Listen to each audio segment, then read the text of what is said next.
Hello and welcome to Juliet and Lucy's Quiet Leadership Revolution, the podcast for senior and aspiring leaders who want to make their voice heard and their impact felt through thoughtful, reflective, confident leadership. People who want to lead by example, bring others with them, and who are ready to learn and adapt to deliver brilliant results. I'm Juliet Corbett. And I'm Lucy Gower. Today we're going to talk about the art of listening for leaders. So we were talking about this earlier. One of my points was listening is so important, but we rarely get trained in it as leaders. And unless you are a coach or a counsellor or some sort of profession where listening is seen as a core skill, we don't get training. Yet it is such a powerful thing to be able to do, to truly listen to somebody else. It is. And I think actually it's interesting, isn't it, that as coaching as a leadership skill becomes more recognised, perhaps in its kind of in the same way, coaching is so much about listening. And so maybe we're starting to see slightly more recognition of the importance of listening as a skill for leaders. And it's that dynamic of shifting away from just the charismatic leader kind of dictating what happens from the top into a much more engaged, empowered co-creation of an organizational culture and an organizational way forward. It seems inherent and almost inevitable. Listening is going to become more and more important. Or learning to do it really well is going to become more and more important. Agreed. Yeah, On absolutely. That, I don't know if you're listening, that Juliet might sound a little bit like she's far away. So if you listened to the last episode that we did on effective meetings, you'll know that Juliet was at her parents'. And hey, we batch record our podcasts because because if you listen to our productivity podcast from a while back, this is one of the skills that we talk about. We batch the same type of activity because it is more efficient. So Juliet, you're not at your parents for a month. No, sadly not, only for the 1 week, and we're batch recording these 2 episodes within the same week, within the same sitting. So I might sound slightly different because I don't have my usual setup this time, my usual podcasting setup, but couldn't resist still dialing in, getting this conversation done, because I'm so excited to talk about listening. It's such an important skill, really, really is. So what's your first insight? So I think the first thing that really sets the ground rules almost for everything else we talk about today is the importance of being really present when you're listening to somebody else. So that means not being distracted by other things. It means not being distracted by your own thoughts, trying to really focus in on getting as much information from the other person as possible. And some of that obviously is going to be verbal because they're going to be talking as you listen. But all of that body language, their emotions showing through those facial expressions. And what are they not saying? Is there something that they're consciously skipping around and not talking about? Being really present to gather all of that information. I think that's the foundation of it all, isn't it? Yeah, I agree. And I think it's really easy to be looking at our phones, distracted by other things that are going on around us. And I think I would like you to think, as somebody that is speaking, if you know when someone is not listening to you, and think about how that feels. And if you think about how that feels if you are leading a team or an organization and you're not listening to them, that ripple effect impact that can have, it feels horrible, isn't it? And I think it can feel disrespectful, or like, am I boring you? And actually there's so much power in the listener dynamic. If you're speaking and somebody's stopped listening, what happens? You stop speaking, or your confidence takes a knock and you think, oh, that's not that important anyway. Just from whether someone picks up their phone to check something at the wrong point in the conversation or at all.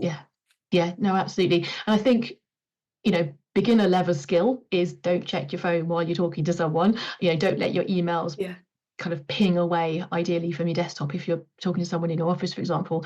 And then it's a much more advanced level skill to also not let your thoughts drift off. It's inevitable that's going to occasionally happen because, you know, we're human.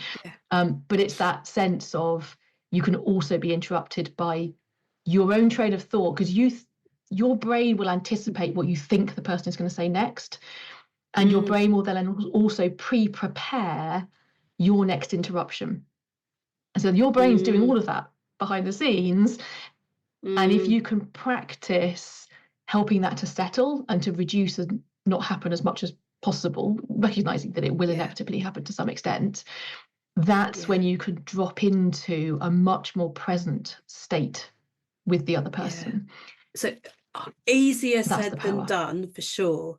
And the power of really truly listening to someone is immense. And this isn't just in real life, on a Zoom or Teams call, on the phone as well. Even if you can't see them, again, think, have you ever been on a phone call and you know that the person at the other end isn't really listening? It's the same. It doesn't feel good. You lose some of your power in that dynamic, and it doesn't bode for a good relationship.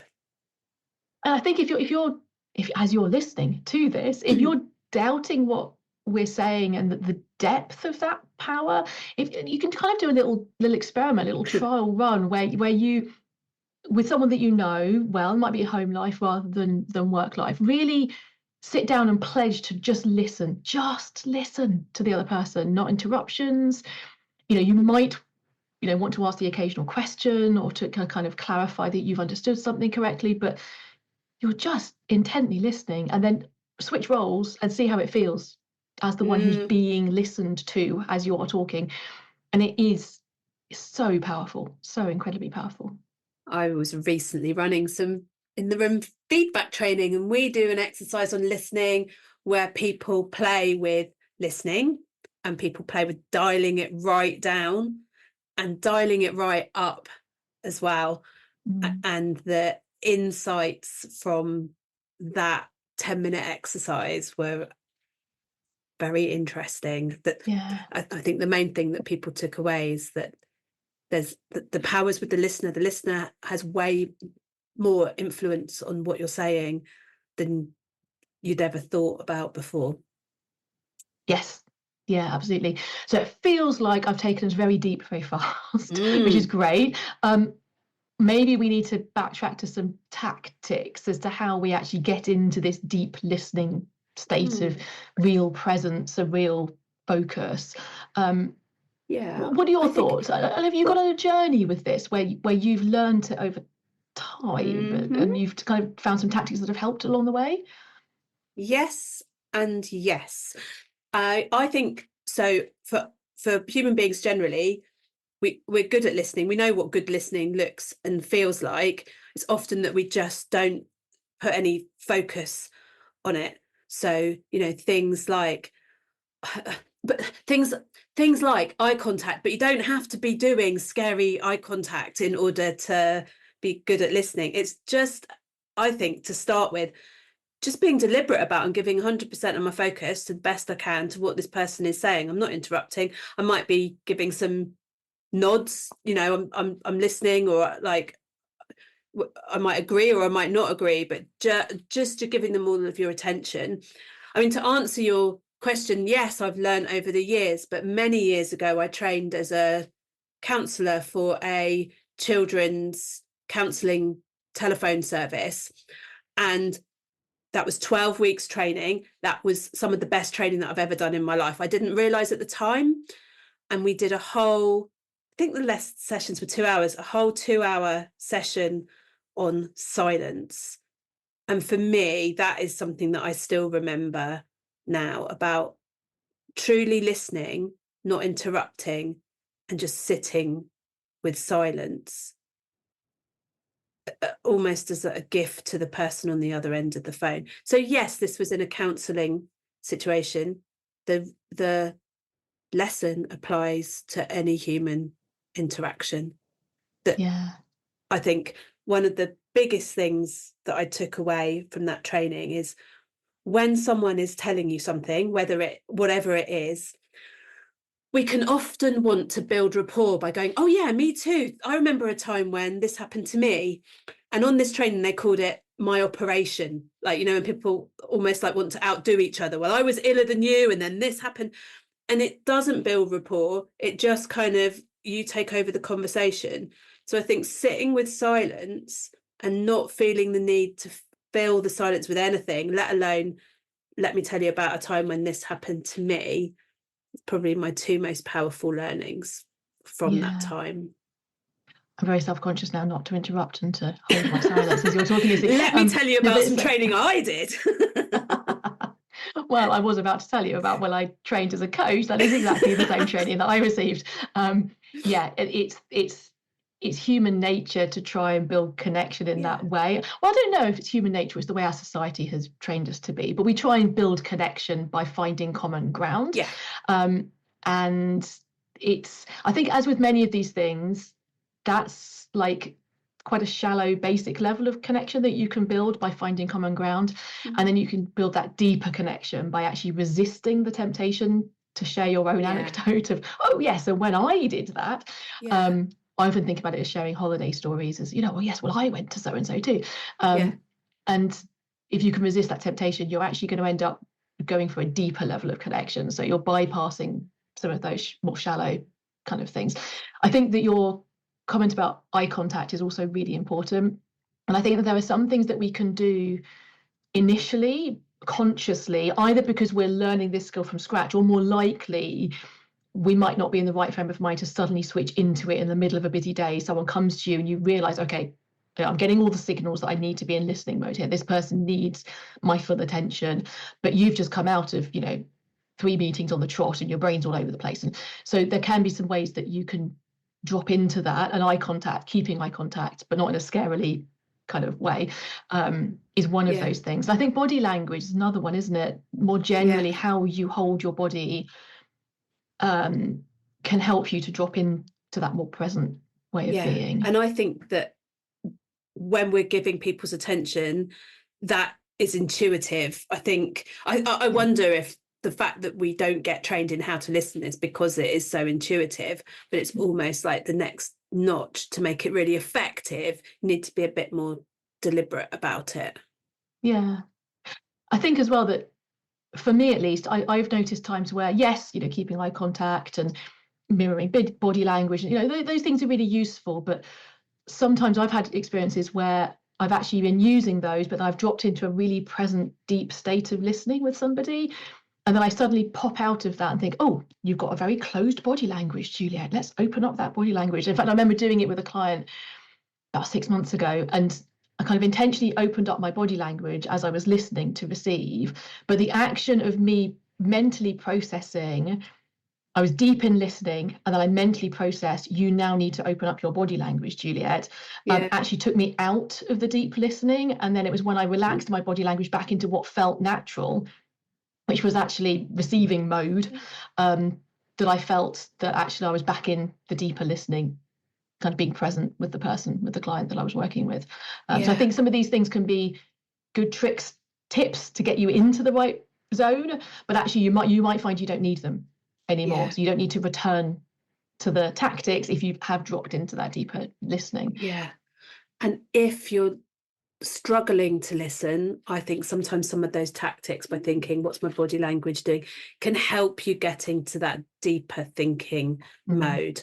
The thing that I was going to say when you were saying about you know, someone coming to you, lots of things to, you've got lots of things to think about because you've been in 3 meetings back to back. I think it is okay if someone needs you to really listen, it is okay to go, hang on a minute, let me close everything down so I can give you 100% of my attention, or can we meet in 5 minutes so I can properly listen to you, in the same way that I think that sometimes it's okay to say, look, I just need you to listen. What I see a lot is that people want to fix stuff, and actually, and you'll know this from the coaching that you do as well, is that sometimes just holding the space for somebody that they can talk and be listened to, they figure out a lot of what is next steps, or how they're feeling, or whatever it is, for themselves. And you being quiet is the most helpful thing that you can do, even though that might feel counterintuitive. Yeah, just the act of listening is powerful for the other person, even if there's no action required from you. And I remember a couple of years ago within the Lucidity Network interviewing somebody called Katie Columbus, who worked for Samaritans and has a book called How to Listen that we'll share in the notes. And she was talking very much from, I suppose, her experience at Samaritans and like people phoning for help. But she described it in, I suppose, in a way of having agency. So if somebody has sat at the bottom of a hole feeling that they need help, you are not at the top of the hole throwing down ropes and dragging them out. You're climbing down to the bottom of the hole to sit with them and to listen. And then together, when you're both ready, you climb back out together, which for me was all about kind of the dynamic and the agency of the person that might need help. Now, in a leadership example, you might have someone in your team that needs help, whether that's that they don't understand the task or whether there's something more going on for them. But it's that same principle about through listening, you're helping them figure out what needs to be done with this, with your support, rather than dictate that here's what you need to do. Yeah. And sometimes towards the beginning of the conversation, you can say, what is it you need from me? And in fact, Lucy, you are brilliant at asking me that question. When I come to you and I want to offload something, that, this thing has just happened and I need someone to talk to, you're really clear at asking me, what do you need from me right now? And normally I'll say, I need you to give me advice. But actually it could equally be, I just need someone to listen. Yeah. You're really good at that too. Oh, FYI. Yeah. There we go. So being clear with someone at the beginning what it is they need. I think there's another layer on top of this for leaders in particular, which is then, it depends on the type of conversation you're having, obviously, but there may then be a part of the conversation at the end, which is agreeing what the next actions are going to be.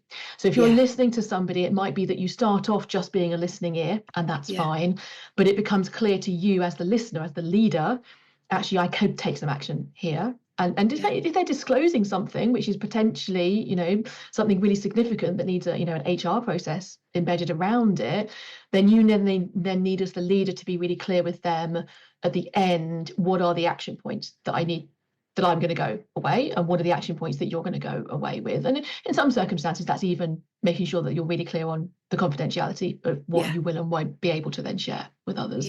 But in more situations, I guess this is about a more specific, excuse me, sorry, a sip of water.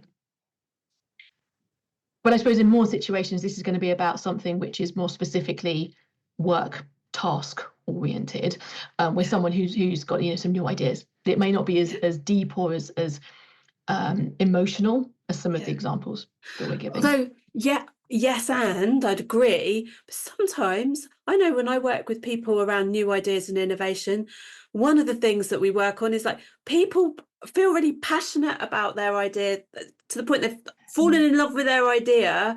It's really difficult to be objective about whether it's any good or not. So the same rules apply. The severity of the challenge for the person might be different, but that's subjective, right? That's what I'm trying to say. Subjective. Somebody loves their idea. If you don't give it proper listening, that still feels painful for them and disrespectful. Even though you might be like, this idea's been churning around for ages. How do we close it down? If they don't feel listened to, it won't get closed down. 100%, absolutely, because they're in love with that idea. And they haven't been heard out, and it's only when you really listen to understand. So you're not listening to fix the problem that they're sharing, but you're listening to understand their point of view. So it's like you're coming around your desk. You're not sitting at opposite sides of the desk. You're going to come and sit next to them. It's the equivalent of sitting in the hole with them, the Samaritans example. You come and sit next to them, and you want to really understand their point of view, really understand what it looks like from their seat in the room.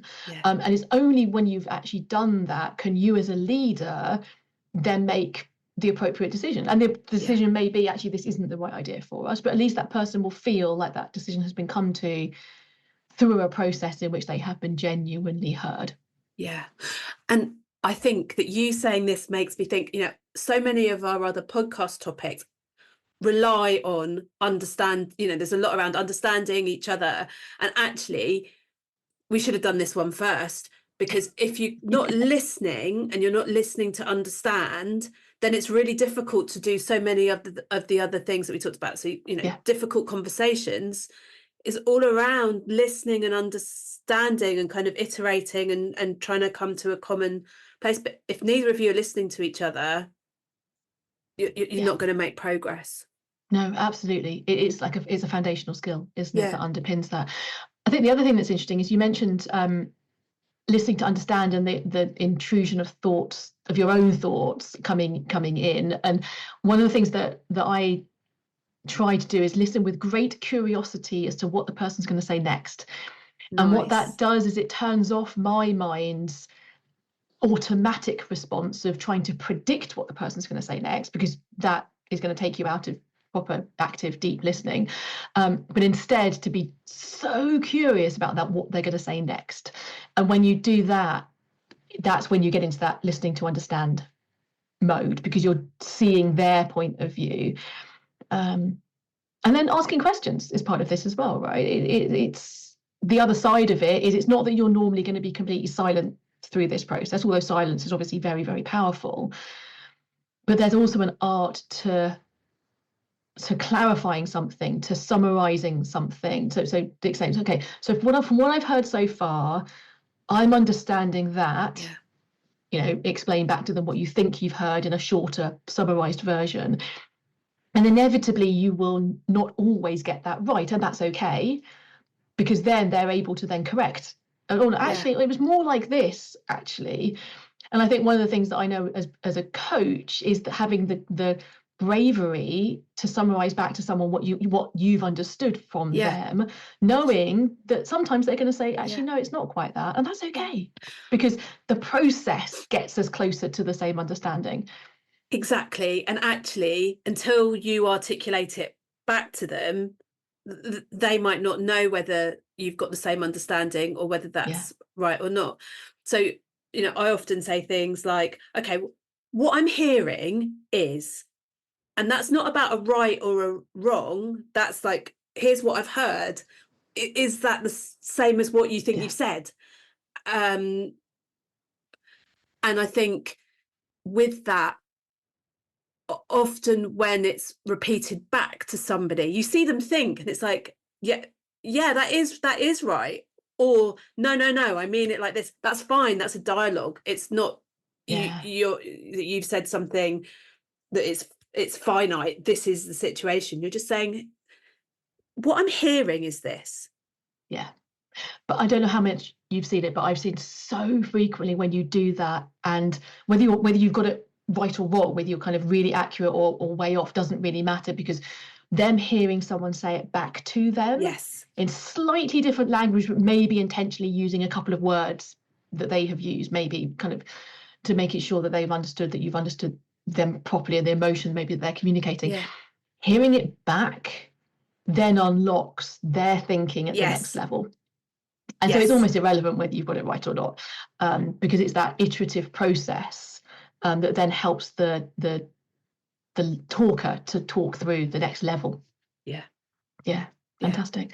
So what have we missed? We've talked a lot about the importance of being present, a lot about body language. What else was there around the art of listening for leaders? I think being able to ask for what you want, your body language, you don't have to fix things, open questions, that it's whether you're in a room with someone online or on the phone, it doesn't matter.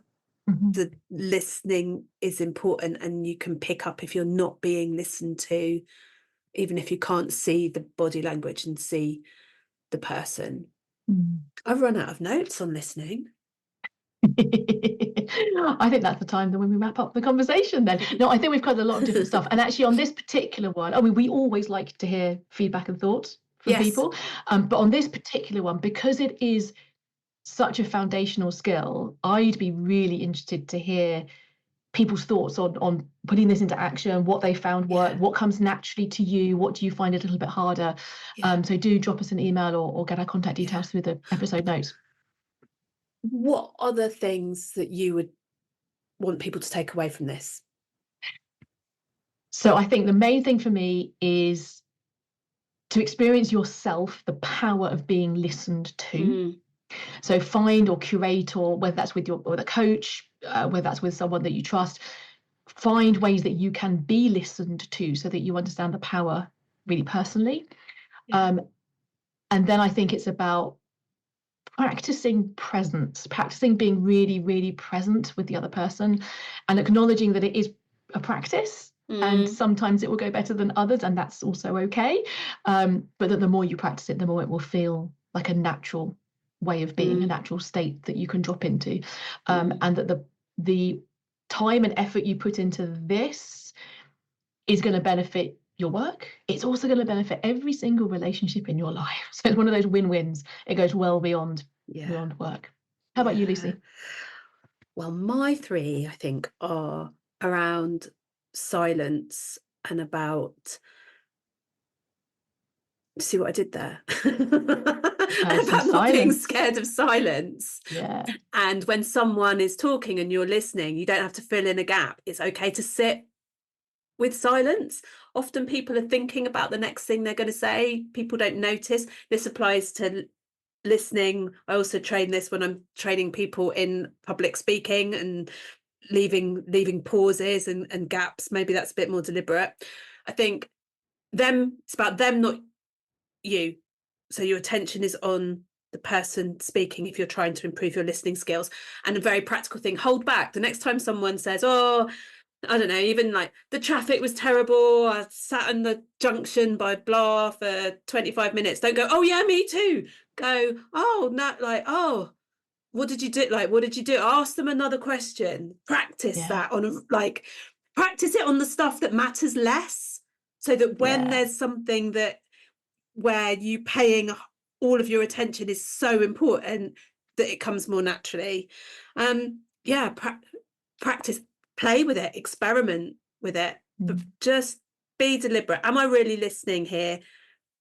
Put your phone away if you're listening, and just kind of enjoy the curiosity and learning from what you get from it. Yeah, fantastic. I can hear Gary in the background is wanting to be listened to there as well. That's good. People know Gary the dog. Gary is the dog, by the way. All good. We'll share his Instagram. Please do. No, he's got many followers. Lucy, if people want to get in touch with you about this topic, where would you be able to help people? Just drop me an email, lucy@lucidity.org.uk. And equally for me, I am the listening ear for a lot of CEOs and senior leaders. So the one that sits there and is listening, clarifying, responding, summarizing back to people to help them have a thought partner to figure out some of those deeper challenges that leaders face. So you can contact me at juliet@consultjuliet.co.uk. So there we go. Fantastic. Thank you for spending the time with us. Don't forget that if we want to make our voice heard and our impact felt, we need to gift ourselves the space to think, the courage to lead, and the confidence to adapt. I'm Juliet Corbett. And I'm Lucy Gower. We hope you'll join us next time for the Quiet Leadership Revolution.